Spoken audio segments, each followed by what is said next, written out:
Welcome to part 3 of Let's Play Phantoms of Fear by Robin Waterfield. At the end of the last part, I was about to read paragraph 181. Here we go.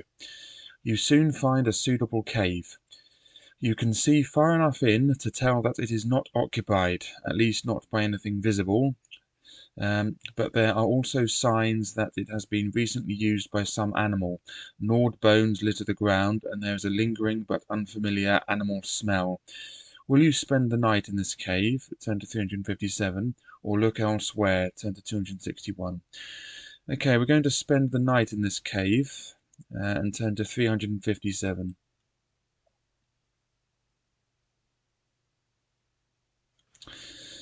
You gather some logs and uproot several bushes to make a screen across the mouth of the cave. This won't fool the cave's occupant if it returns, but it will give you advance warning of its return, since it would make a noise while removing the screen. You do not sleep well, since you are constantly half expecting to hear the animal coming back, but it doesn't. Only one brief vision deepens your otherwise shallow sleep, but it is a dream of great and awesome beauty. You see yourself standing in the center of a ring formed by 6 pools, which you know instinctively are bottomless. 2 of the pools are filled with liquid fire, which continually changes shape and color and seems to form recognizable images, but they are gone before you can identify them, and the new image has taken the place of the other, forever lost. 2 of the pools are filled with water. In your dream, you look into one of these pools and know that the water is burning cold, though it does not freeze over. You see reflected in the pool a dark star-studded night sky, but these are not the familiar constellations which circle Titan. The last 2 pools, arranged opposite each other, as the other pairs are too, are funnels for mighty winds. One pool is exhaling, and the other inhaling. As if they were the breath of the world, and the strength of their blast would either suck you into the fathomless depths or blow you into the heavens. Gain 2 power points and turn to 319. Okay, 2 power points, that puts me up to 20. And we're turning to 319.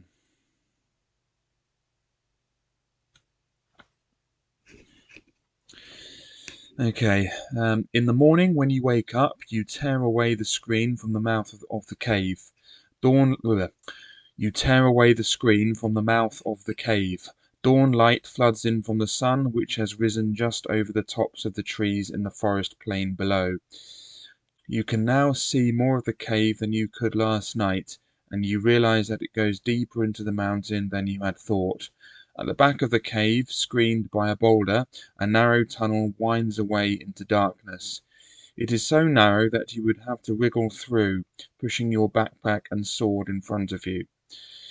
You can feel no draft issuing from the tunnel, nor is there any other indication that it might lead anywhere. Will you explore the tunnel, turn to 35, or continue up the hillside, turn to 114? Okay, we're going to continue up the hillside and turn to 114. The last stretches of the hill are hard going. The trees are thinner, scree covers the slope and provides little or no soil for roots, and little or no safe footing for a traveller.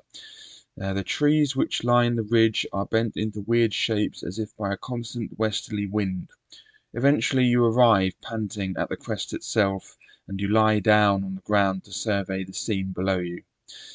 The western slope of the range of hills descends fairly gently into a valley, where all seems to be peace and harmony. The trees there seem still to be clothed in spring green, but this fresh copse ends with shocking abruptness in terrain which is unlike anything you have seen before, awake or in your worst nightmares. You realize that you are looking out over the blighted part of the forest which your dream revealed to you. It is considerably larger than you thought it would be. It stretches for miles. Turn to 386.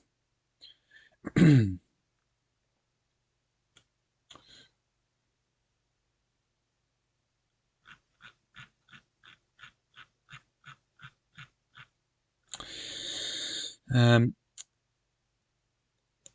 Empathy knows no distances, and as a wood elf you can feel the pain of the suffering forest even though you are still some way from it.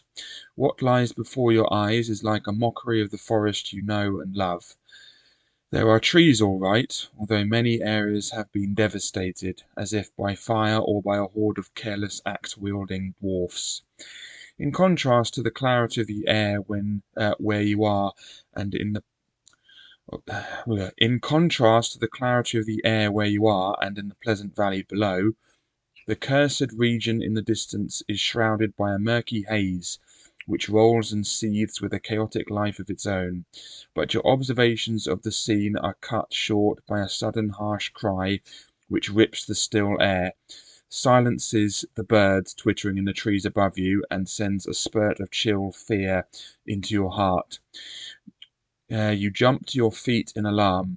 Will you run and hide from whatever vast being may be the source of this sound, turn to 7, or stay where you are, turn to 373?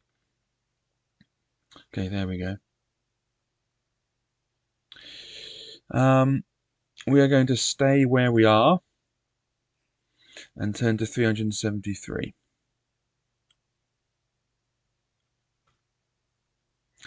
There is no sign of any living creature that might have uttered the unearthly cry you heard.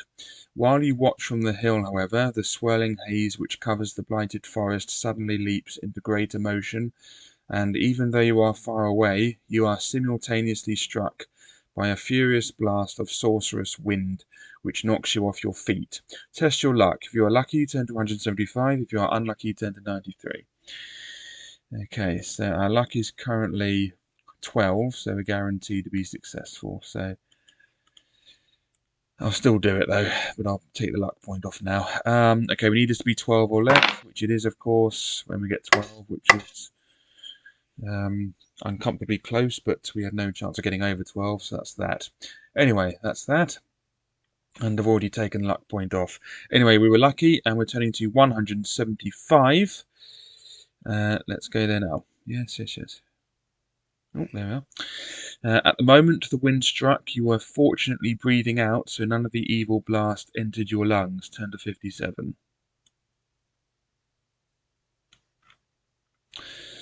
You continue your journey on all fours. It is some time before you dare pick yourself up and proceed as normal through the trees. You wonder whether the blast of wind was directed by some intelligent mind toward you in person, or whether it were the instinctive response of evil towards good. You realize that, however hazardous your journey up to now has been, the dangers have at least been reasonably familiar. Once you reach the blighted land, however, you suspect that you will enter an uncharted region of unknown terrors. Turn to 239.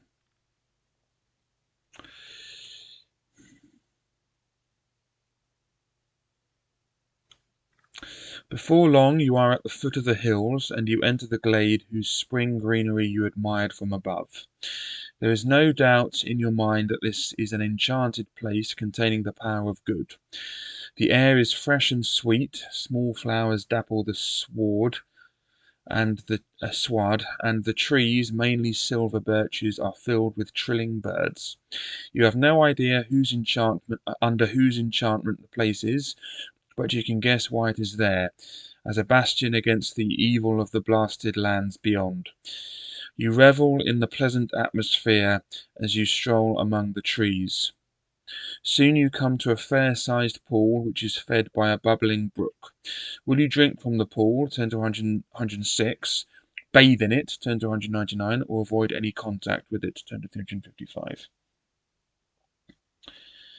Okay, we're going to bathe in the pool and turn to 199.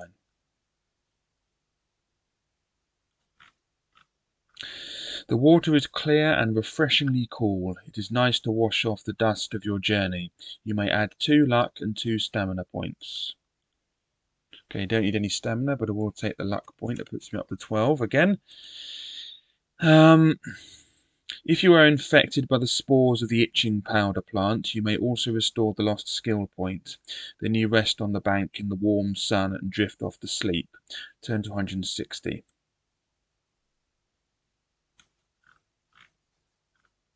In your dream, the fairy folk who tend this enchanted garden appear to you. They tell you that they are the secret children of Galana, goddess of plants and fertility. They dance and teach you many things about plants that even the wood elves do not know. Finally, they invite you to stay with them to combat evil by tending their garden of good. It is a sweet temptation, especially to a wood elf. Roll 1 die. If you roll 1 to 5, turn to 31. If you roll 6, turn to 296. Okay, I have it on good authority that if we do roll a 6, we're dead. So just consider that while I do this. Oh dear, I'm dead. Well, that's the end of the game. Thanks for watching. Now, let's do it again. Okay, we were lucky and we got a 3, so we're not dead. Right, anyway. I hate these instant death things like that. It's just bad game design. Anyway, so we rolled a 1 to 5. We got a 3. So we're turning to 31.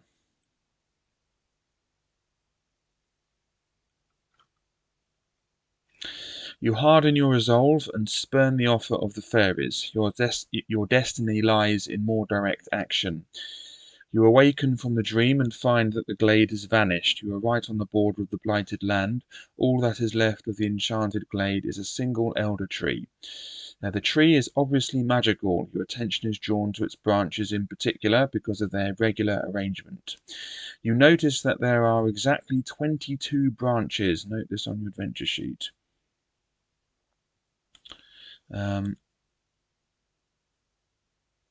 All but one are normal. Yeah, I'll note that in a moment. All but one are normal, leafy boughs, but the other is silver and gleams with its own inner light. You pluck it, stow it in your backpack, and take your first step into Istra's cruel kingdom. Turn to 259. Okay, so we're going to take the silver branch, and it's one of 22. Silver branch. One of 22 branches. Okay, and we're turning to 259.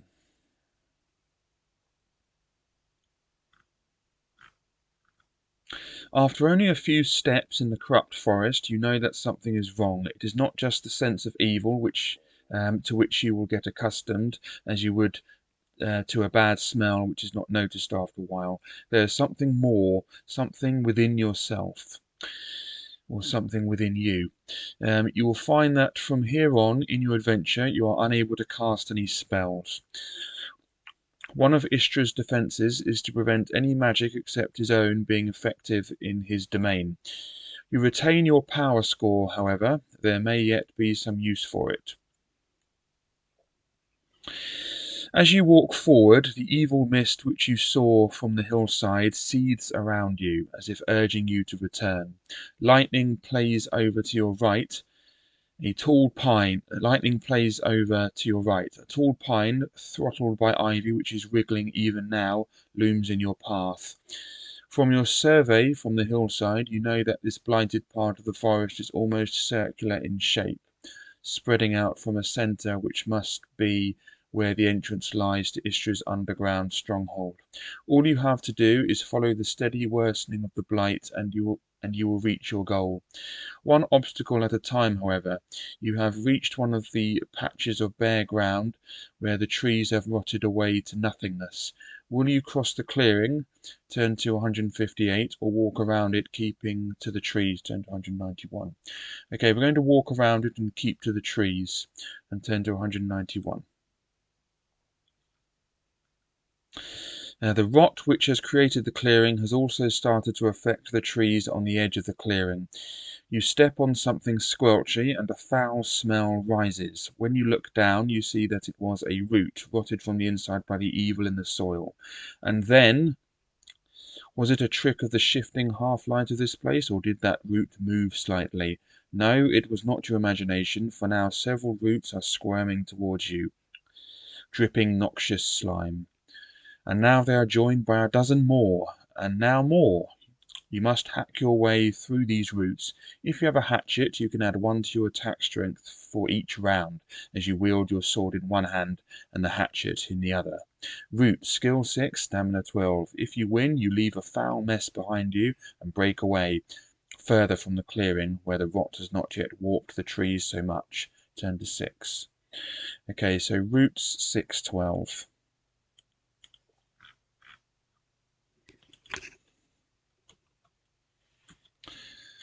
6 and 12. There we go. Okay, my skill is 11, so off we go. Right, okay. Okay, so 6 plus 9 is 15. I get 21. So 15 to 21. So I'm down to 2. I'm down by 2, sorry. Okay, 6 plus 6 is 12. I get 16. So 12 to 16.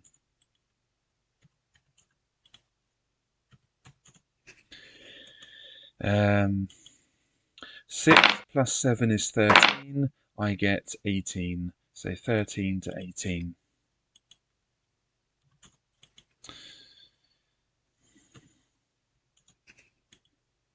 An easy fight so far. Will that affect what I get the next dice roll? 6 plus 8 is 14, and I get 15. Nearly, so 14 to 15. Nearly worked. It's down to 4. 6 plus 7 is 13. I get 22.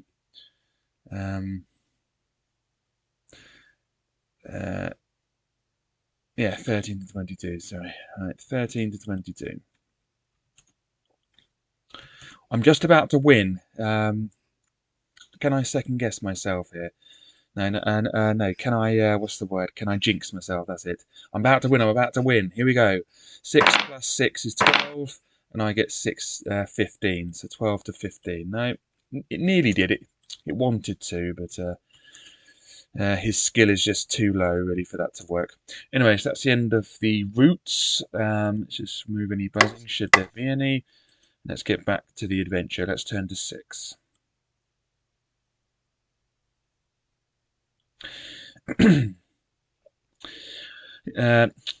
You continue through the cursed forest. The leaves are brown and swollen beyond their normal size. There is a constant dripping of vile liquid from the leaves onto the soggy ground.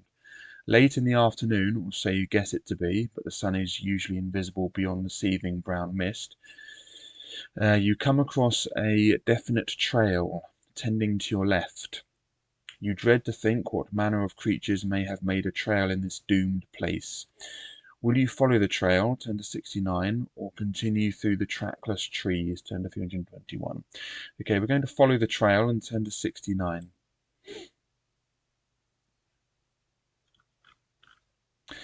You walk warily along the trail. To your relief, nothing pounces out at you from the woodland on either side, and there appears to be no traps. Now, the trail leads straight to a fenced-off area. Inside the fence, the trees have been cleared, but great holly bushes have been allowed to spring up. The hollies are so dense that you cannot see whether or not there is anything else apart from them here. Now, the spot has obviously been created by an intelligent mind, but for what purpose? For all you know, it could be a nursery for poisonous holly bushes. Will you go into the fenced-off area, turn to 122, or avoid it, turn to 321? Okay, we're going to go into the fenced-off area and turn to 122. Off we go.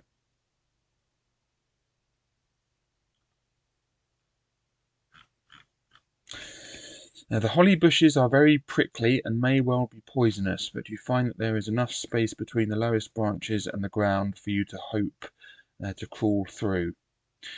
You would have to be lucky to make it unscathed, however. If you want to make the attempt, turn to 277.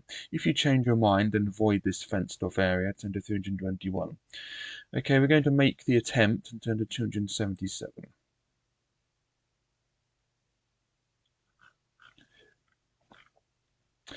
You start to wriggle through, pressing yourself into the ground. Your backpack tends to snag on the branches, but you leave it on your back as protection. Test your luck. If you are lucky, you receive no scratches. If you are unlucky, the slight poison of the holly reduces your stamina by 2 points, 10 to 206. Okay, so my luck is currently 12 again, isn't it? So we need this dice roll to be 12 or lower. And it was good. But I lose a luck point.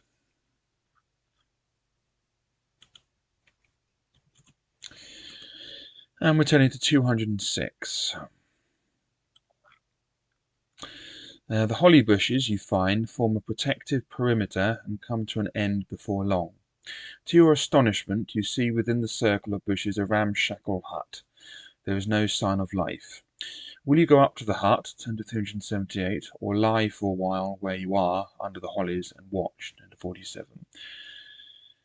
Okay, we're going to lie where we are for a while, under the hollies, and watch, 10 to 47. The crackling of a twig to your right warns you that someone or something is approaching. Before you can react, a heavy foot presses down on your neck and immobilizes you. A gruff voice commands you to reach slowly for your sword and throw it away from you. Will you do as he says, turn to 375, or resist, turn to 125? Okay, we're going to do as he says and turn to 375.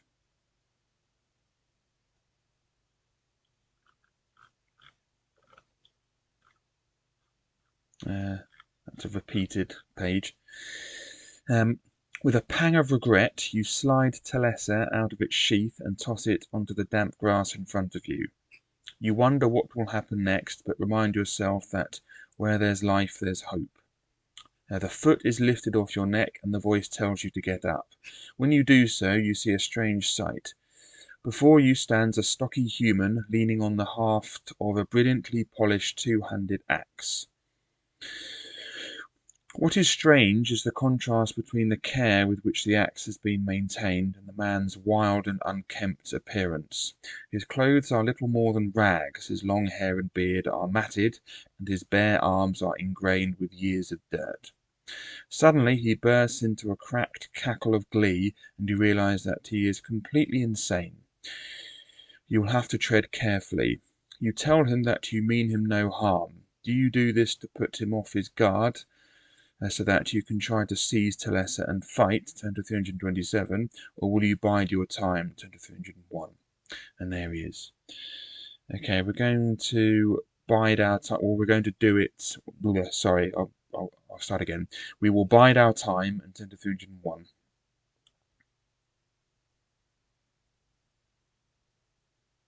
Is that a crossword? Yeah, sort of. 301.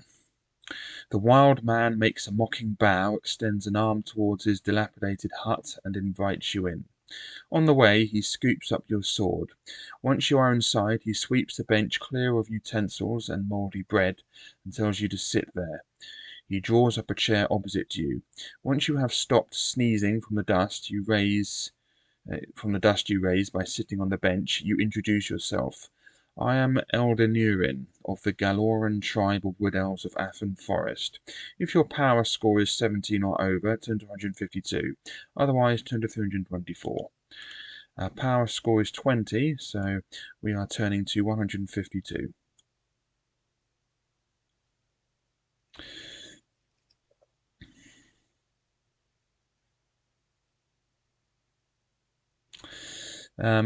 You realize that the man is a dangerous lunatic, driven to insanity by the evil surrounding him in the forest, but something in the power of your voice and your presence pierces the veil of madness in his mind and fans the spark of humanity deep inside him.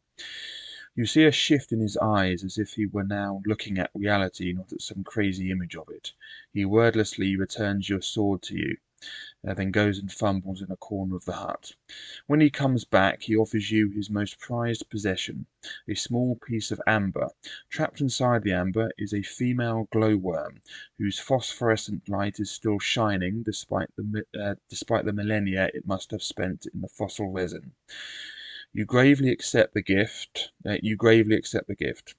Before putting it in your backpack, you inspect the amber cube and see that it has the number 20 engraved in fine, spidery runes on one of its faces. The wild man next invites you to spend the night in his humble abode. Will you accept or not? If you accept, turn to 86. If you do not, you bid him a cautious farewell and turn your way safely back through the hollies. Turn to 321. Okay, so we are going to take the amber with number 20 on it. So amber 20. I put Aimer. Whoops. Okay, new line. And we are going to accept his invitation. You know, something that annoys me is when people say invite like it's a noun. I've given him an invite. No, it's invitation. Invite is a verb and invitation is a noun. So you can invite someone, but you give someone an invitation. It's as simple as that. Anyway. Anyway, we're going to accept his invitation and turn to 86.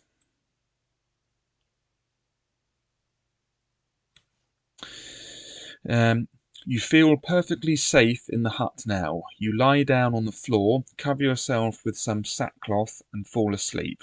But even though you are in an oasis within the blighted forest, your dreams are troubled. You seem to see a vast serpent coiled around the forest and squeezing. As the forest contracts, it turns into a mocking face, whose mouth is Istra's pit, and whose laughter becomes the chilling shriek you heard from the hillside. You wake up to find that the scream was your own, but you soon return to your dreams. You are walking through the forest and a tree blocks your path. You step aside, but it is still in front of you, though you did not see it move. Wherever you go, the same thing happens until you realize that you will have to fight it. Immediately, its branches try to throttle you, and you can feel yourself suffocating. The tree has a power score of 16. Roll 2 dice. On a roll of 2 to 7, it has reduced your power score by 2.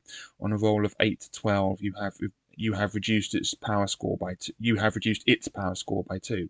Continue until either its or your power score reaches 0. If you defeat the tree, turn to 23. If it defeats you, turn to 287. Okay, so has a power score of 16. So better just write this down. So tree. I'm going to just put power score 16, and I don't need anything else really, so leave it like that. So my power score is 20 and its power score is 16. So if I roll 2 to 7, it hurts me. If I get 8 to 12, I've hurt it.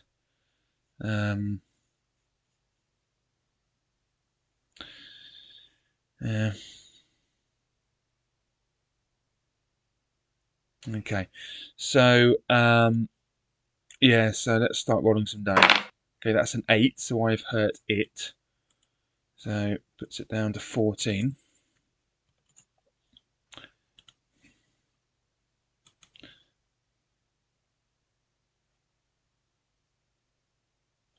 Okay, so let's keep going until this ends. Okay, I get another 8. Let's put it down to 12.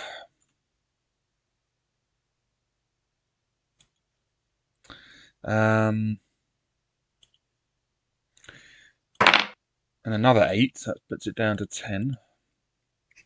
3 8s in a row, blimey. Okay, we get a 7, so it hurts me. So I'm down to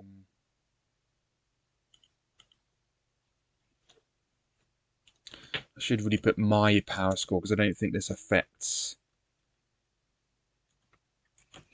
you know, my permanent power points. So mine's at 20, so that puts me down to 18. Yeah, there we go. Yeah, I don't really know. Yeah, I'm sort of having to write this down as I go along, really.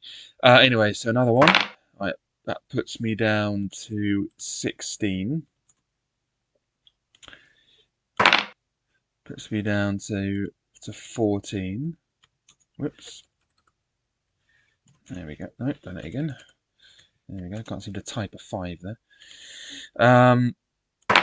Okay, puts me down to 12. Okay, it puts him down to 8.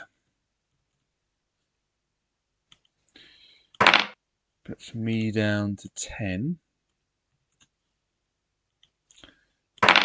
Okay, puts him down to 6. Puts me down to 8. Puts me down to 6. Okay, we're finally neck and neck. I knew this would happen. Okay, puts me down to 4. Puts me down to 2. Puts him down to 4. And puts me down to 0, so I lose. Okay, that's the end of that. Right. Not any buzzing, should there be any. Okay, so if it defeats you, turn to 287. It did defeat me because I'm just too weak. It is now morning and you wake from your nightmare in the wild man's hut. Your body is aching and sore as if the fight had been real, and your neck is bruised where the tree throttled you. Restore your power score to 1 point less than it was before the dream fight. Okay, so that effectively just puts me back down to 19 power points. And deducts 2 stamina points. Okay. You see, this is why I'm afraid to go to sleep sometimes. Okay. If the wild man is still alive, turn to 215. Otherwise, you crawl back through the hollies and continue on your way, turn to 116. Okay, the wild man is still alive. So we're turning to 215. And that's where we're going to stop the video. So next paragraph is 215, which is also unread. So thank you very much for watching. In the next video, we'll be carrying on with the adventure. So thanks very much for watching and goodbye.